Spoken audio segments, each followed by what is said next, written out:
Bonjour mesdames et messieurs. Dans les règlements, il est mentionné qu'il est possible de lancer des blocs. Donc on a décidé de construire un prototype qui nous permettrait de lancer des blocs. Le principe est assez simple. En bas ici, on a un gearbox avec deux moteurs SIM qui tirent sur une corde qui étire l'élastique présent juste ici. En arrière, la catapulte est retenue par un crochet qui est activé quand on tire sur la corde de côté, comme ceci.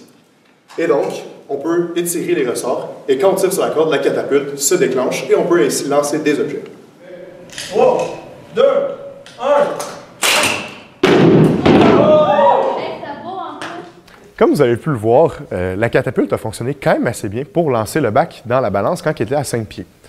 Donc, c'est un concept qui serait assez viable sur un robot final. Et en plus, une catapulte comme celle-ci peut apporter un très grand avantage stratégique à une équipe. Par contre, il faut faire très attention car il faut la rendre sécuritaire, fiable et facile d'utilisation. De plus, l'utilisation d'une clé à cliquet pour barrer le mécanisme est très recommandée car elle simplifie grandement le travail. Donc maintenant, on va vous montrer une méthode passive de déposer les cubes dans l'échange. Donc le principe est assez simple. Une fois que les bâtons ici sont en contact avec le mur, le bâton du milieu, lui, va pousser sur le bloc et le permettre de traverser facilement l'échange. Donc, pour le moment, on va faire une démonstration du prototype.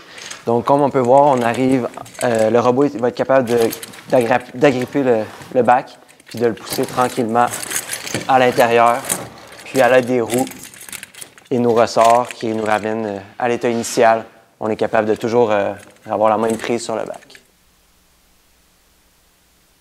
Donc, comme amélioration possible, on aurait pu allonger les bras ici pour avoir un meilleur contact avec les murs.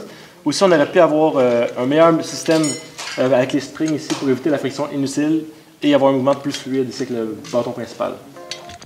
UDS First, l'organisateur de Robots en Senteur, aimerait remercier l'AGEG et la Fondation Desjardins, ainsi que tous nos autres commanditaires pour leur contribution.